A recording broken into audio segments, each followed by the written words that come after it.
Good afternoon. Saturday afternoon at 4 p.m.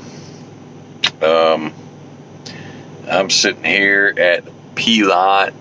No. This is the Flying Hook over here in Ohio. Vandalia. Gotta grab my load in the morning and go run it and then drop it and then go grab a relay and stage myself. So I'm running recap pretty much. Well, I'm down to the mere 17 hours on the clock. Tomorrow it's going to leave me with maybe 11, and the day after that is going to leave me with about 2. Hopefully everything will work out. So Monday, I'm set up through Monday. I'll tell you all about all this in a minute. All right, so we're running through week 5, ending on the 6th last week, right? Is that right? Thursday was the 6th. Show me the calendar. Yeah, ending on the 6th. Total revenue, gross was 35, 29, 71. And it actually would have been, I don't know if I wrote it down or not. I did have something wrote down. It was actually supposed to be 42, so there have been rollover days. Last week, I had a $300 rollover. Week before last. This is week 5. So week 4, I had a $300 rollover from week 3. Week 5, this week, I have I'm sorry, I'm still saying this wrong. I have a trip that ended last week. I ran it all Monday, dropped it Tuesday morning. So naturally it's a rollover. It was $914. So it's not going to hit till this week. If it did hit this week, I would have been pushing $2.02 a mile. And that would have put this week at $1.53 a mile. Or right around there, $1.53 or $1.55. As it is, I'm pushing $1.74 a mile this week and $1.90 a mile for next pay period. Okay, so anyway, there's gonna be rollovers. There's nothing you can do about it. I did meet an IC today. Let me finish this. I'll tell you my story in a minute. I keep wanting to tell you stories. All right, so 35, 29, 71 for last week with $1.74 per mile. Fixed expenses were 57 cents a mile. Variable expenses I did have to pay my pre-pass. That bill came in the mail. It's only $15.10 a month. You can get one when you work anywhere, you can get one. You don't have to. All you got to do is send in the information they request, and then they will bill you. The first month usually will be prorated because you don't get it for the whole month. Mine was like $4 the first month. This is $15.10 a month. Usually averages out to maybe a penny a mile for that week on the settlement. Not necessarily. If you drag it out over 4 weeks per month, it's like 2.5% of a penny per mile. Cell phone charges, the standard. Variables were 37 cents a mile. Total expenses per mile were 94. Profit per mile was 80 cents a mile. 7 days worked. 2,024 miles. That's why it was $1.74 a mile. So I got away with really good amount of miles. Not a lot of miles to make that kind of fun.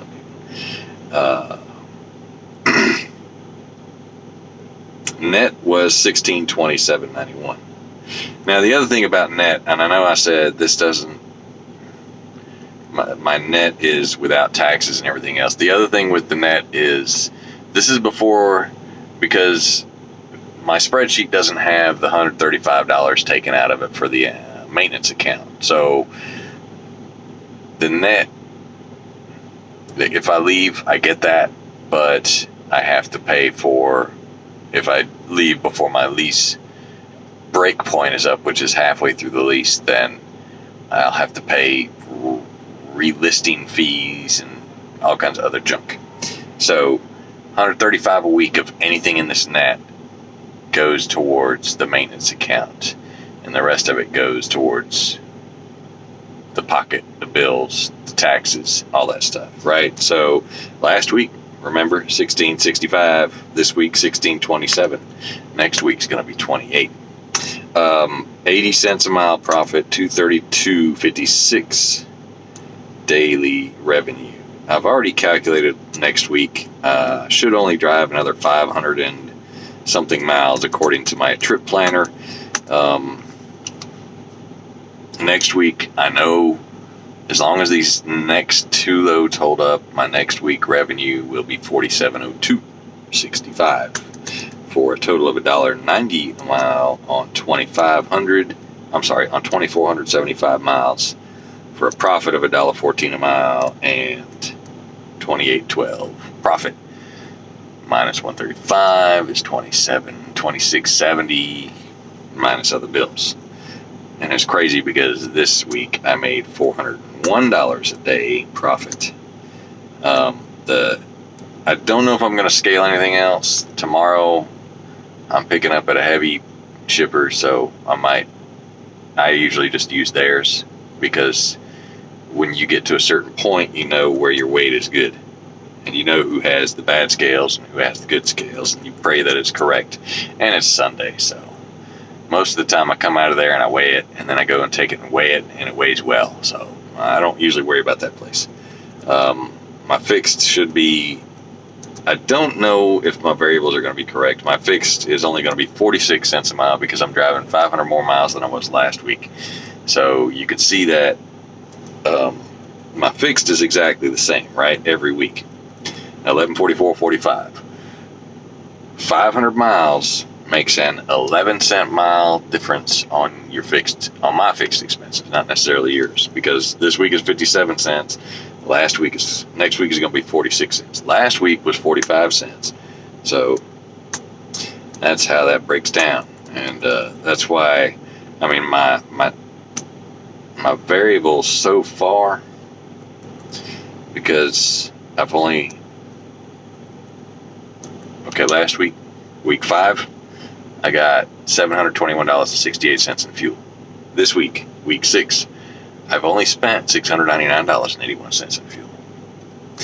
So what I've been trying to do, remember, I've been averaging 749, 713, 1010 the first 3 weeks, and 894 week 4.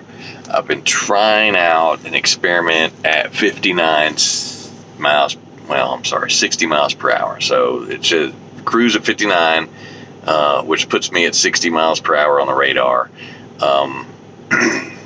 There's a Facebook page out there called 9 Plus MPG, I think is what it is. And there's a few Schneider owner-operators that are a member of that page, the ones that are really trying to see how they can conserve fuel. Even though these trucks are built, the Schneider specs are built to save as much fuel as possible. Supposedly, and I just can't see myself doing it. 59 is just killing me already. 57 is the optimum running speed to actually make in the 10s or the 9s and the 10s, depending. Last week, I got 9.23 miles per gallon out of this thing and Cale, is that your name, Cale? I met this guy at one of the shippers.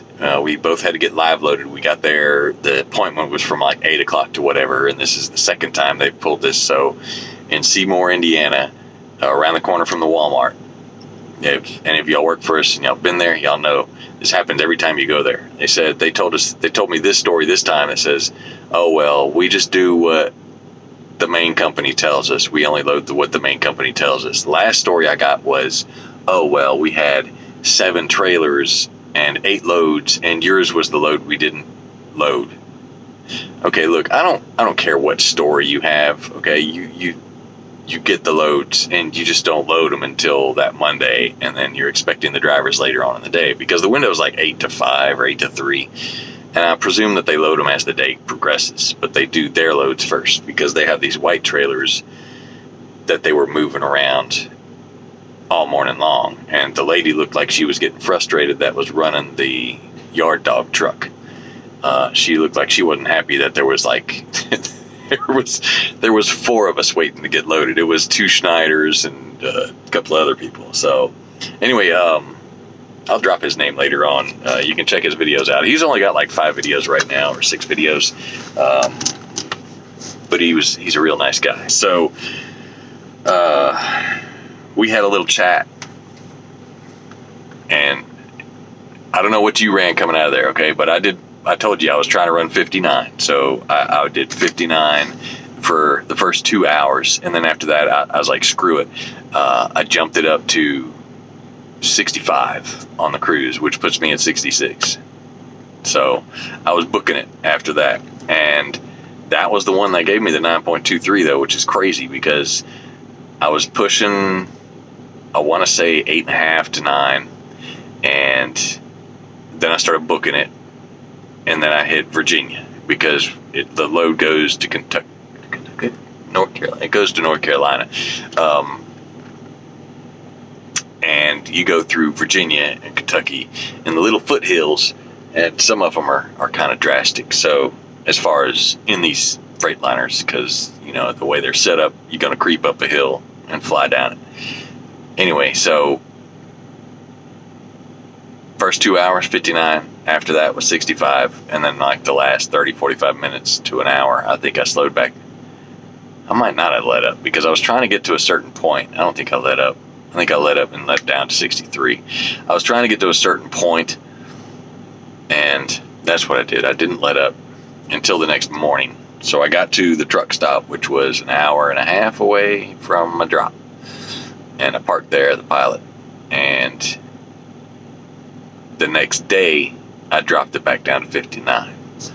And it was smooth sailing from then on out because there was no more hills. Once you got to a certain spot in North Carolina, it was just pretty much level. And that was the one that I pulled the 9.23 out of, which I find quite odd. I also pulled an 8.5 out of there. A couple of days to fuel up before that. It was only $67 put in the tank. And the 9 was, I don't know. That's why I only got like $700 this week. It was crazy. Or last week. A hair over 700 last week. And then 700 for this week. Because, I don't know. I have plenty of time. Now that I'm running low on time, I've been pressing it a little bit harder and sticking it at 63 or so. Or 61, 62, 63. Depends on how much time I feel I need.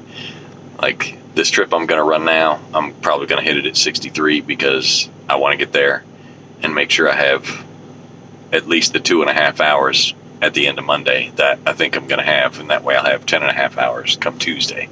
I haven't booked a load for Tuesday yet, but that's that. So, but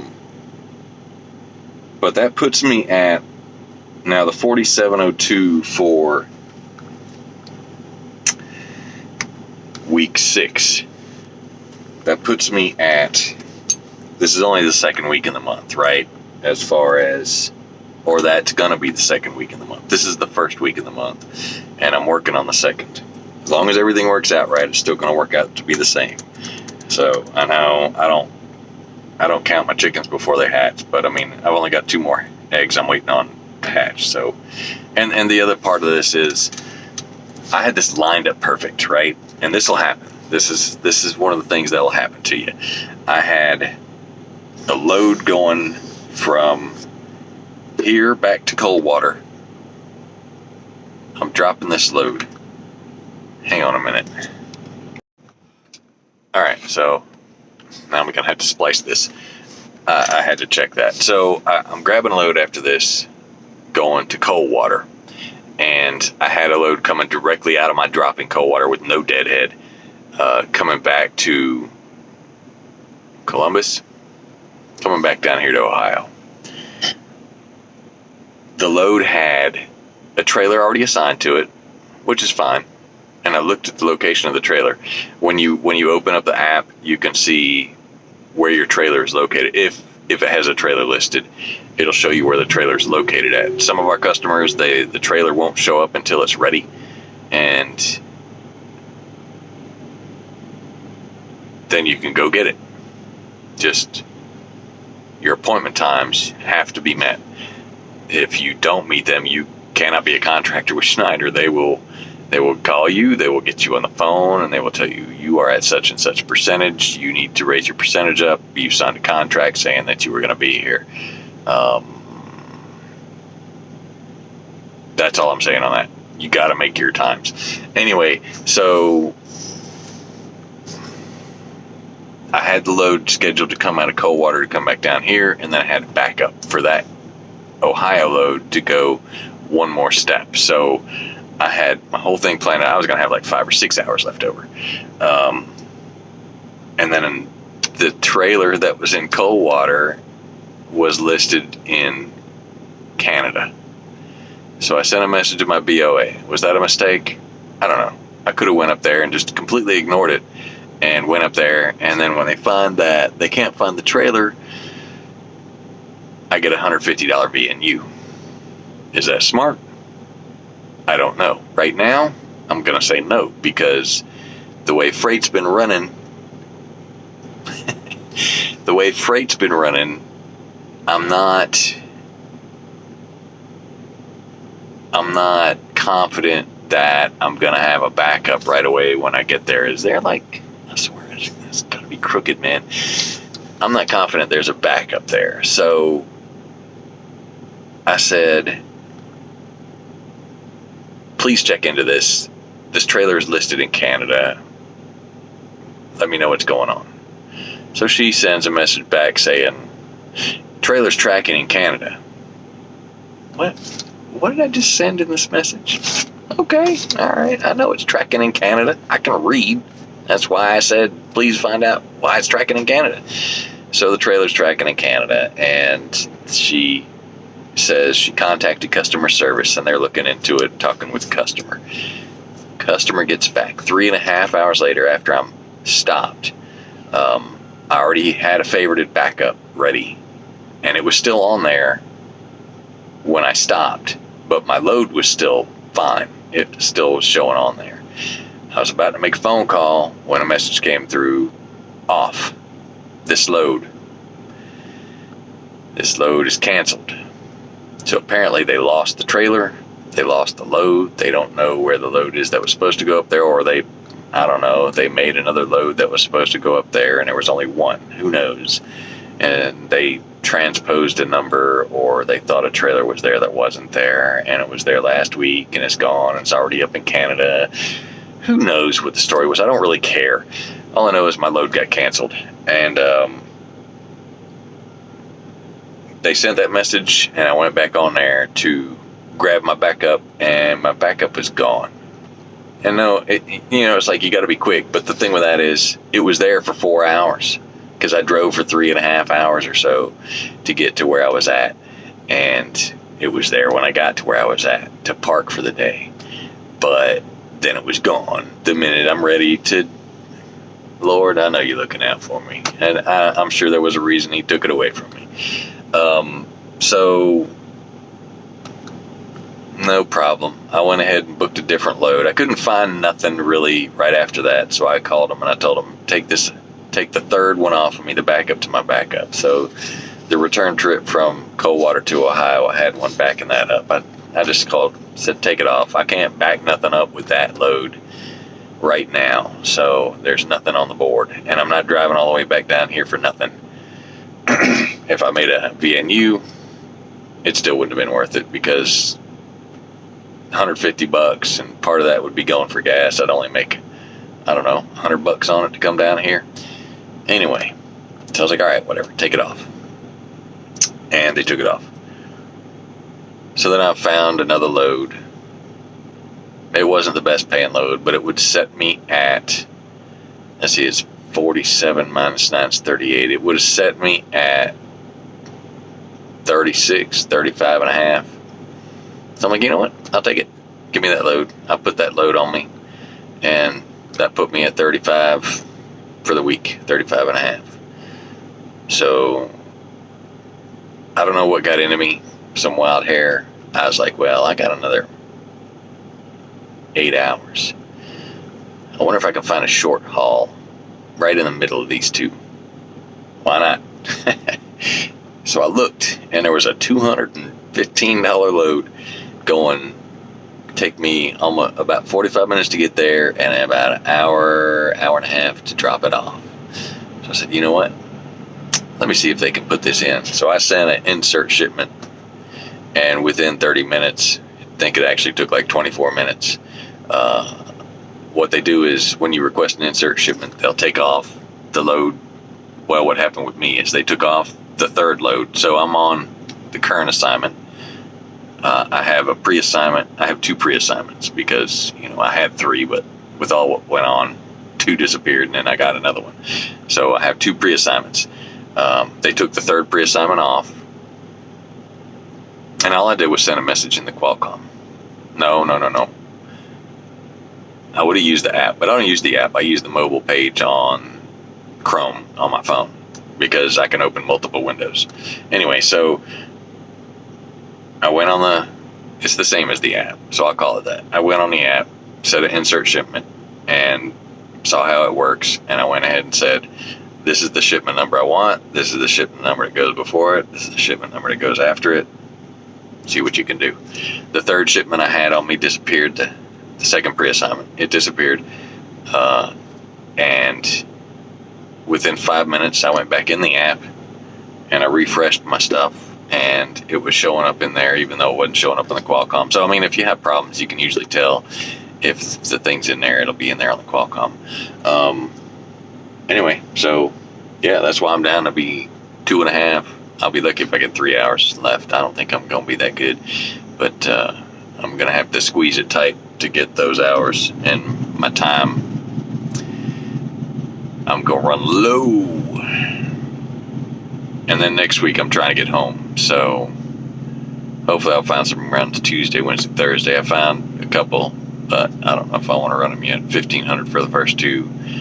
I'm trying to get up to at least 3 by the time I get to the house. And I'm trying to get home by Friday. It's Valentine's Day, and if I can get home Thursday night, I can open a bank business account Friday and take her out to eat Friday, go to church Sunday, come back out Monday, and stop in Charlotte sometime within the next week or 2 and have them redraw up my contract with the business account. And that way everything will go into the business account, and I can change the tax stuff I want to change. Anyway, so 9.23 miles per gallon. I can't believe I got that out of this thing. But the load was only like 15, and the one before that or after that was right around the same thing. So 2 15,000-pound loads. And then I got the one I got 8.4 off of was about, I want to say 30, 32, then maybe 35. I'll have to look. Fuel conservation is one of the major factors you can control to make more money. And I did crunch the numbers on these because at 47 I wanted to see what I was doing. One of these was a week that I came out, and usually those don't work that well. And the lady I met at the location I dropped at today is from Atlanta, and she said she has a problem. She probably won't renew her lease when it's up in 6 months to a year. She said she's thinking about just dropping it and going local. So, but because there ain't no freight, not that we have access to, that is worth a hoot in Atlanta. But I did crunch some numbers on my thing with my averages that I've been doing the first 6 weeks of 2020. And it looks like so far I am pushing $1.67 a mile at 1,700. Okay, if you count the MMA, it's 1,834. Take the MMA out, it's 17. It's like 1,699. So it's 1,700 a week, which would put me at a gross revenue for the year of $191,000. Gross, not net. So, but you know what? As being first year into the IC industry with Schneider, you can do it. Some people can't. There's another guy that quit that just started in December. I seen on a page today. I hate it. I hate to see that, but yeah. You are the reason you fail, but some people are not cut out for this line of work.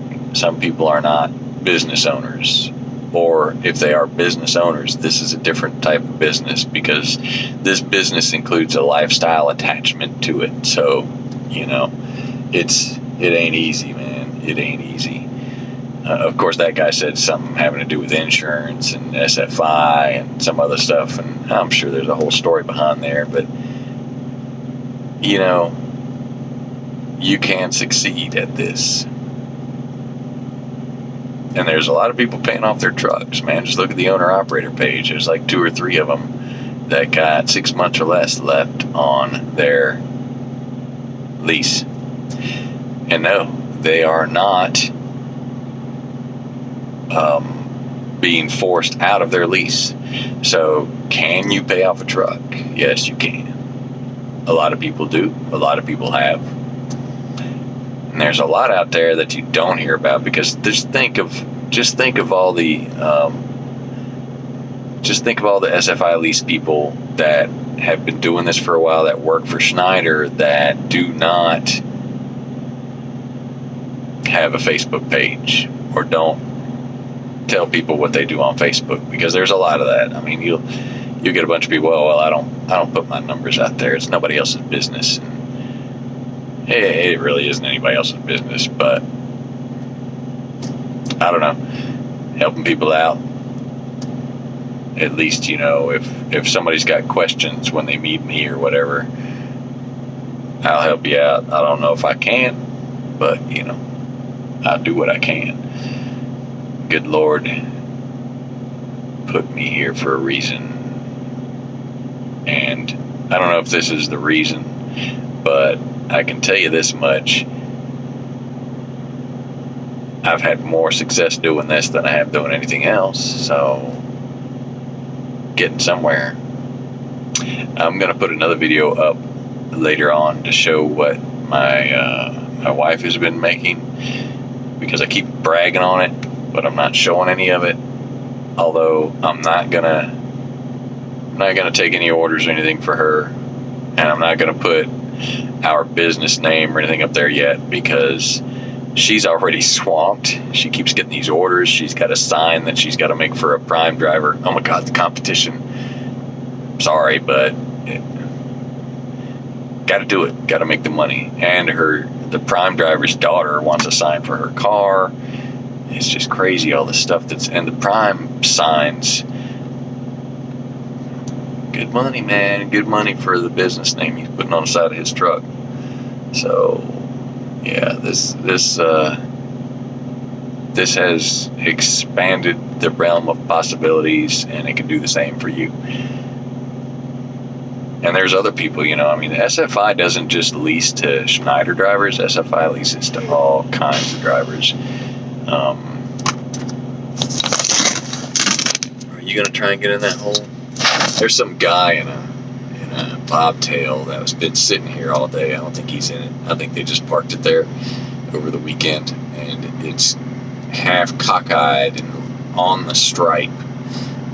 So nobody's parked in the hole next to him because they don't have the balls to do it. Somebody needs to tow the guy out of there personally. This truck stop, they won't let you park on the red line. They won't let you park on a curb. They won't let you park on anything other than a parking space in this truck stop. Nice pilot. Flying hook. I think he's going to try it. No, he ain't going to try it. He said, I ain't doing that nonsense. I would if there was no other spaces. But I'd have to get out and look like 5 times. And I'm already parked. Anyway, what else we got? Snow? Yeah, I've been running up here in Iowa, Michigan, not Iowa, Ohio, Michigan, Indiana, and it's been snowing. And, you know, I said I don't do snow and I run away from it, but I decided that I need experience in this. And if I keep running away from it, I'm never going to get the experience I need.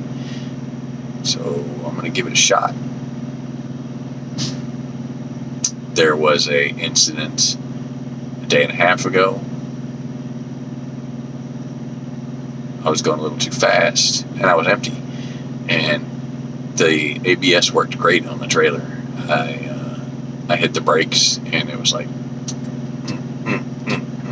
It didn't stop where I wanted it to stop, but it did stop. So it was a learning experience. I just wish I said, God, I wish they trained people the way they used to down in Green Bay, and where they wet pavement and all that stuff. And it's just a modular computer program does not do anything justice. That is all, people. That is all. I don't think I have nothing else.